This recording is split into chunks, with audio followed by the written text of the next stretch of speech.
first tavern gig was at a strip joint. I was 13 years old. So what did Mom and Dad say about that? I was a cute little boy in the band, and you can imagine the dancers playing me. What did Mom and Dad say about that? My mom went to the minister to see if he felt it was okay if I was playing in taverns and juke joints. Oh, yes, enough of that. And that whole, Sure. there was all this consultation that went on. I'm telling you, you can't do that. How the people... Did you ever play in a strip joint around town? A lot of stuff going on back then. It was. We did some of everything. We even played for a female impersonator ball, and we did. Yeah, the money was good. Sure. They come out with snakes and all that stuff. We just try to keep them a separate dressing room. No offense on none of that. Them were the days. Sure. I just had fun doing that. It was entertainment. That's what we do, entertain. All right, so we're talking with two living legends here. Now, what is the future of blues? Are you confident about it? Are you happy about? Let's talk a little bit about young people's music today. Well, I'm always and where you fit in, and are you being consulted? Are you being respected? And just talk a little bit about that. all the above. 'Cause they still come out. They beginning to understand their roots, and they beginning to see where they come from, where their music come from, and they even speak about it, which make me feel good that they speaking of something that they once didn't do. They, thought life started in 1970 when they did it. So they found out that life was way back before that. So the hip hop generation does understand. They understand. They understand a lot of the folks that paved the way for them, and they're beginning to come out of the violent sound or something like that, and try to come in and start. Well, let's talk about that for a second. Now, young people today, we talk about the hip hop generation. We talk about the violence and all that. And if you look at it in terms of Cincinnati, what is the message that you want to see coming out of young people today?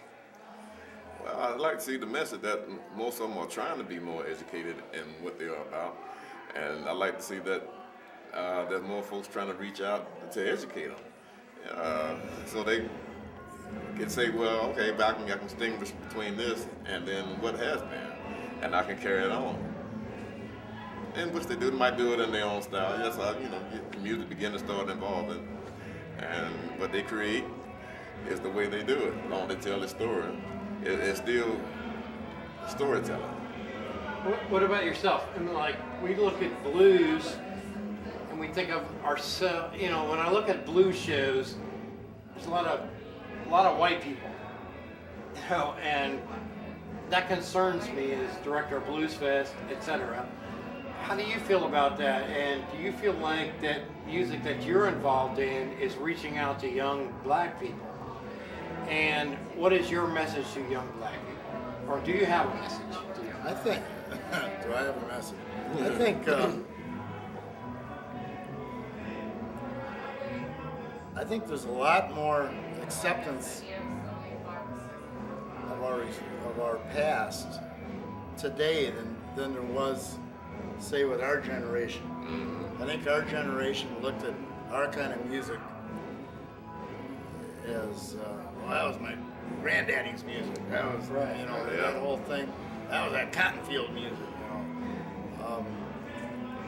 and I think there's, if you want to talk about the youth of America, that do take the time to discover guys like us and where we're coming from and the people that brought us out here and where we're coming from, I think there's a lot better acceptance of it today than there was, say, 30 years ago. Well, back then, it was a painful music to a lot of blacks because they lived it and they tried to get away from it. Exactly. When whites started learning about it and found out how cool it was, and they took it on, they were learning what blacks already knew. And so the kids were trying to, they come up because of what they had heard from the parents and different things like that. And then when you see mostly white out there, it's also, again, that a lot of the advertising wasn't geared to the black community, of black areas and stuff like that. And that's one thing I got with a lot of the other places around. They say, well, why black folks don't sit out? I say, you don't advertise in their area. I get with City Beat on that, and because they wouldn't send it out. I say, you want folks to be a part of something like that? I say, but we don't see it in our area. And they started sending out the now, which is good. But, you know, you're going to try to do something with us in it. Yeah, we got to be know about it, So especially if it's something that we brought to the forefront. So let's take it to today. Like how do, like me for example, director of Blues Oh, I didn't Fest. mean to just put City Beat out there like that, but you know, I was just saying. No, that's a very valid point. Oh, no I doubt mean, about it. If I say it, I'll speak it to all of them. Yeah, how do people like us, like me, director of Blues Fest, how do I reach the young black people today? How do I get them at my festival? Advertise to them. You think it's advertised or is there Advertise something else when beyond that? they hear it enough. It's like anything else. Music catch you. If they hear it enough and they feel it, then you know it's what moves them. Their music what moves them. It's the beat. If you can put that stuff out there and it's doing pretty good, and they can kind of relive what we did, of course, they want to be a part of it. It happens. We have them now. We have them in our organization that come out and want to be a part of it. So what is your organization doing that's different than everybody else? We reaching the people where the people are. We're not trying to sit up here and sit it in the general audience. We're not trying to push this out It's and not say this. theoretical. Well, that's what I'm It's saying. not theoretical. Most of them are sitting out talking about this is what Cincinnati has to offer, which is a lie. When we have all this other talent back here and they don't reach out for all of them. And that's why we try to stay together and keep that current that this is here too. So what does Culan do that, why do I need Culan? Well, you I'm a don't young need musician. Culan are going to do what they do anyway. So it's not that you need them. No, but why do I need Culan? If I'm a young musician, what can you offer me? Well, I can offer you with the rest. I can offer you networking. I can offer you education about what's going on. You know, more understanding about where you come from.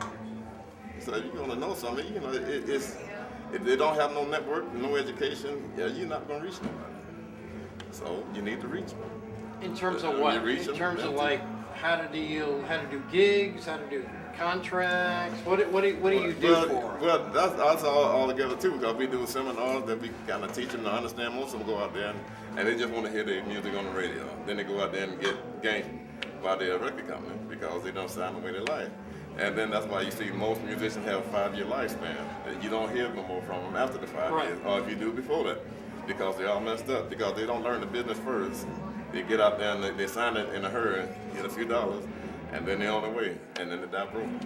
So how important is that as a musician? Now, you came up back in the day, and maybe nobody was hipping you to this contract thing, and They wasn't going to teach you. They're not going to tell you that. You have to learn that, then you got to share it to the other one. but you learn the hard way. Oh, you learn the hard. That's why you can teach the rest of them. So how So important they don't have today to- is it to do that? Oh, very important. When you hit that point where you're hitting big, it happens so fast and so large. Because all of a sudden you're on Entertainment Tonight. What are all those stupid shows? You know, Or supposedly. I mean, you play in LA and you're on 10 television shows before you go on stage. Right. You know, and you got about that much time to rake in your $1 billion and get out, and you'll never get that chance again because unless you're some sort of reborn miracle baby. But I mean, you only get that chance once in life, and you got to go with it. And you, like Keith is saying, you better be smart and know what the hell's going on. That's right. Because everybody's got their finger in the pie, They're going to rise you down. and most of us. But is most a of us that group, have been is a group fortunate- like Culan like necessary to teach you these kids today about the finger in the pie? I mean, did you have that back in your day, and how No. helpful would that have been? No, we didn't even know you had to make records. We went out. All we were worried about us playing tomorrow night because we needed to eat. That's right. You know, I You mean, weren't even aware there was a pie. you know, Yeah. people in New York and LA made records. You know, I mean, we were just trying to play tomorrow night so we could have food on the table.